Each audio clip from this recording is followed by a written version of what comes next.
So as everybody's favorite white man, I have a lot of white viewers and a lot of people who like white people who are my viewers. White guilt is the biggest load of bullshit that's ever been perpetuated by the majority of society. Guys, I'm going to say it. White people are great.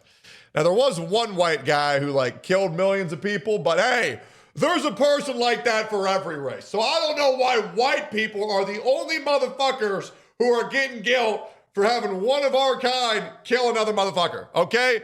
Hello, Mao Zedong? Are we gonna forget about this guy? What? Oh, I never hear a fucking Chinese person getting called, you're literally Mao Zedong, but I hear every motherfucker, every white person being called Hitler. So let's talk about white guilt. Let's get into it. Let's talk about it. All white guilt arguments ranked and debunked. Let's get into it. I love the Chinese, by the way. Let's go. There's constant accusation in our own societies that European history and heritage are uniquely evil. But are the accusations justified? Let's hear it. In this video, we'll be ranking and debunking every argument in favor of white guilt on a tier list. Good. The tiers will be as follows: strong for arguments that have merit, flawed for arguments that make too much of a leap, negative IQ for arguments that fail to meet even the most basic standards of logic, and abyss for arguments born out of malice. Let's do it. Starting off, the transatlantic slave trade.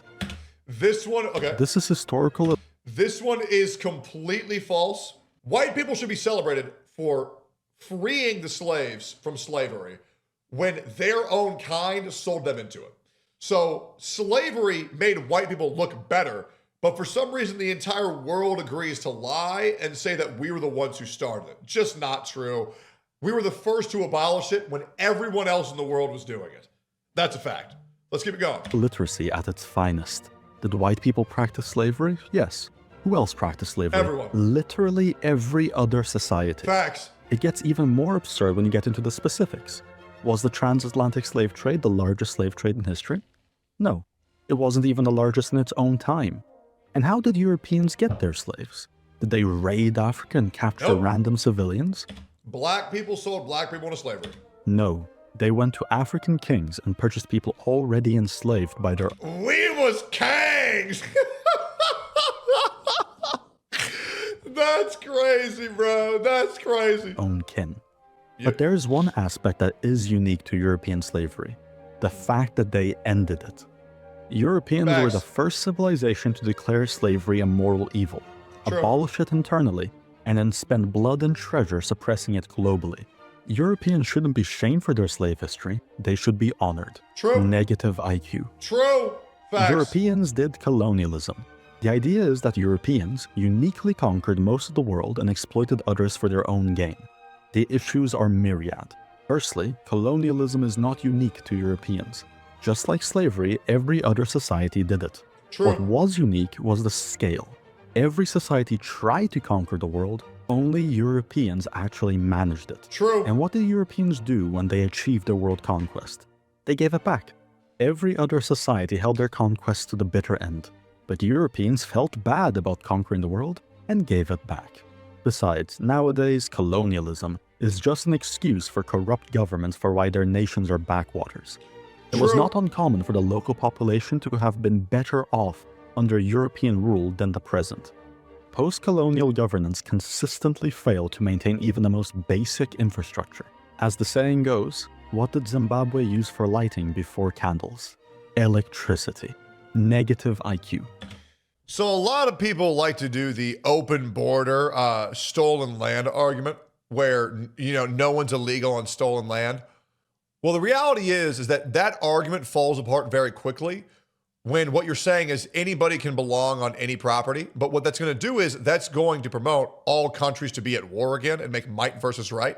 And I promise you, these countries don't want might to equal right again, because if so, we got to body a lot of motherfuckers. Okay, you do not want the United States to start rolling out with their military. What the fuck do you think Canada's going to do against America if might equals right? What the fuck do you think Mexico is going to do against the U.S.? What the fuck do you think they're going to do? Right? So don't say this shit. Let everybody have their fucking space and let people say, hey, you can't come into your space if we don't want you here. Okay? If you don't come here legally, we don't want you here. If you come here legally and you make the country worse, then get the fuck out. It's that easy. And that should be okay. Hey, if I I went to China and I started doing millions of dollars of daycare fraud, they have every right to kick me out. And to be honest, they have every right to execute me.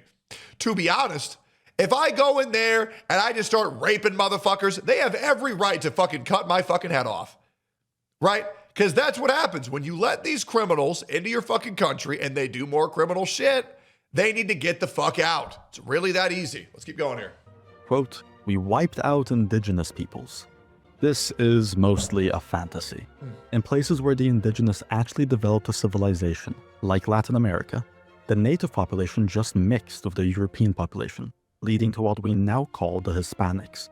In fact, the colonization of Latin America was a cooperative effort between Europeans and locals, who were dissatisfied with their local hegemon, like the Aztecs. That's why a meager force of only 500 conquistadors were able to topple an empire like the Aztecs. They didn't do it alone.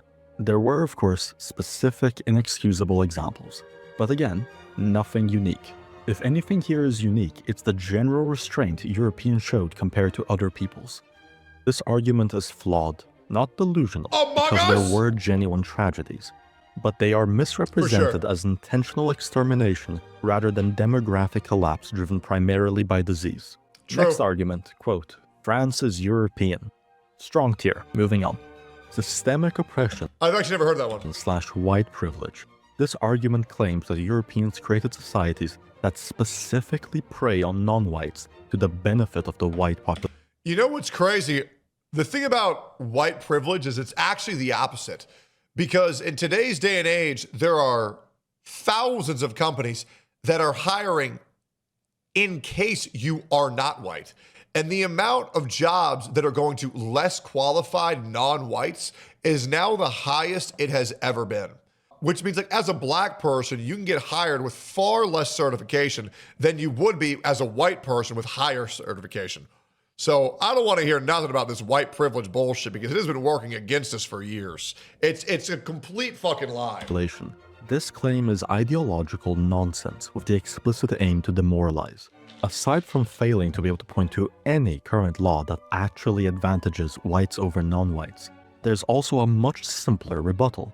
If European societies are so brutally unfair to non-whites, then why do so many do everything they can to immigrate here? True. Surely if our societies were so awful to non-whites, we'd be seeing incredible levels of emigration, not immigration. People vote with their feet, and they are voting overwhelmingly toward European societies.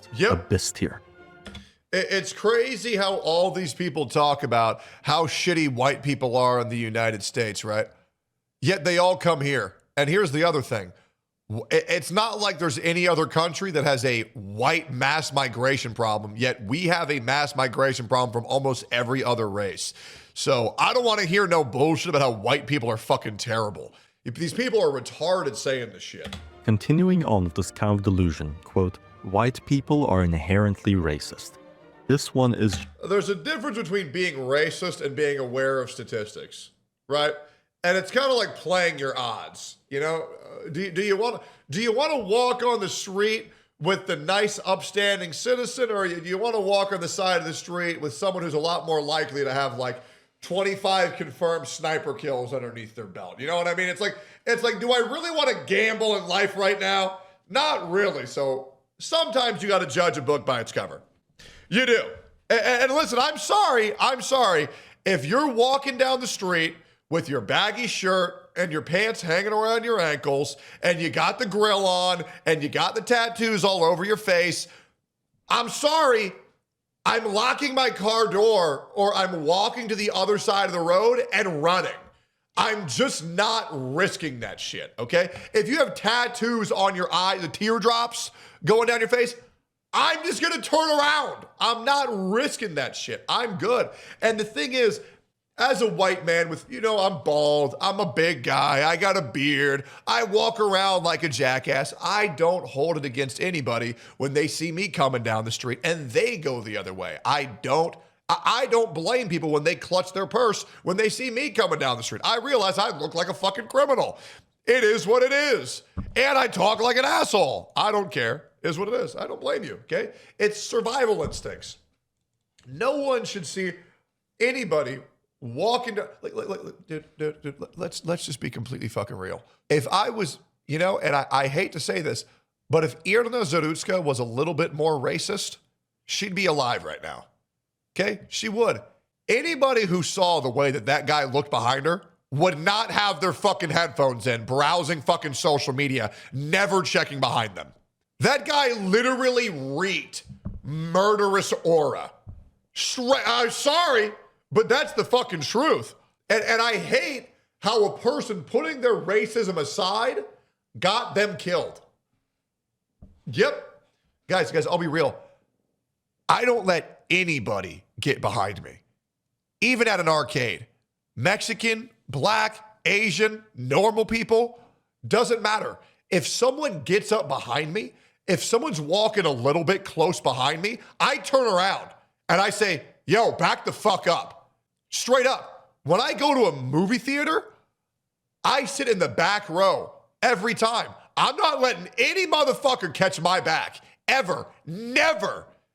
If I'm playing cards and someone tries to watch me play, I say, you can watch from the other side. Get the fuck off my back. What do you mean, normal people? Well, that one always farms. Just false.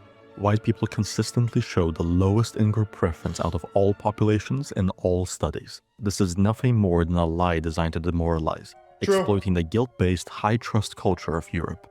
Now, it's actually crazy because, I'm gonna be real, I am a white man. And I know a lot of white people. And I've known a lot of white people. I don't know any white people who are genuinely racist that are still alive today. I don't know any. Genuinely. I'm white, sorry, normal. I don't know a single white person who's genuinely racist. I don't. The only one that I ever knew was my grandfather. My grandfather had a strict policy, no blacks in the house, and he trained his dog to bark at black people whenever he called them the hard R. That is the only racist I have ever met in my entire life that's white. Brother, I have met so many fucking Mexicans that are racist, it's insane. Hey, I'm just being dead-ass honest. Bro, the amount of Mexicans that I know that just fucking hate black people is insane. As well as the amount of black people that I know that hate white people, but they say that I'm one of the good ones, and I take that as a compliment, is way too fucking much. And Asians hate everybody, right? Different culture. But that's the truth. I would actually challenge a white person. Do you know any other whites who are racist besides me? Besides me. You know what I'm saying? This here.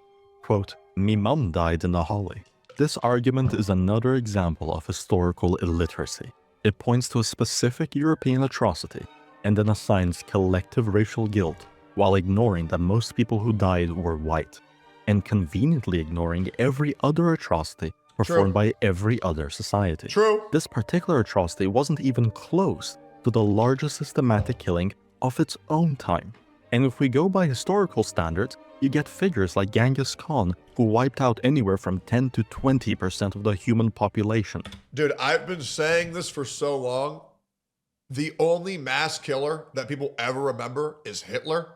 So many other people did so much worse shit and nobody ever talks about it. And white people are the only people who have received guilt for what's it been? 71 years for it. It's kind of insane. History is filled with mass violence across civilizations. European history is unique not in committing atrocities, but in institutionalizing accountability, doing everything they can to avoid a repeat, instead of denying their crimes like some civilizations do. True. Abyss tier. One last argument, quote, ingratitude. Europeans inherited from the richest, safest, most prosperous civilization in history, and are now actively dismantling it. We've enjoyed God's every blessing and benefited from our forefathers' incredible sacrifices. Yep. And now we apologize for our legacy and spit on it. This is unique. Bro, nothing looks more badass than this. Am I crazy?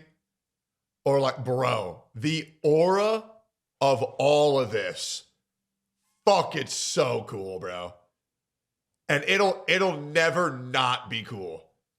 Like, holy shit. Their horses are part of the KKK. What an insane image, bro. Fuck, that shit's badass. Other people have ever treated their own heritage with so much contempt, especially not such an illustrious one. You'll see the most underdeveloped countries with their people living in mud huts. Being part of the KKK is not based. Wanted to clarify. I love black people. And they'll still be die-hard blood and soil nationalists. The West's stunning lack of gratitude for all the suffering and sacrifices our ancestors had to go through to build such a civilization is the only legitimate reason for shame that those of European heritage have. Strong tier.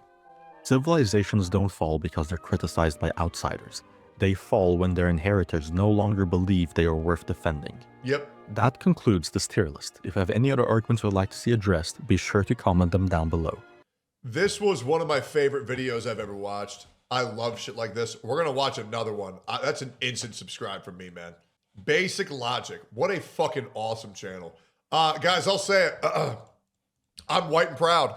I am. I am white and proud. I love being white, and I think being white is fucking badass.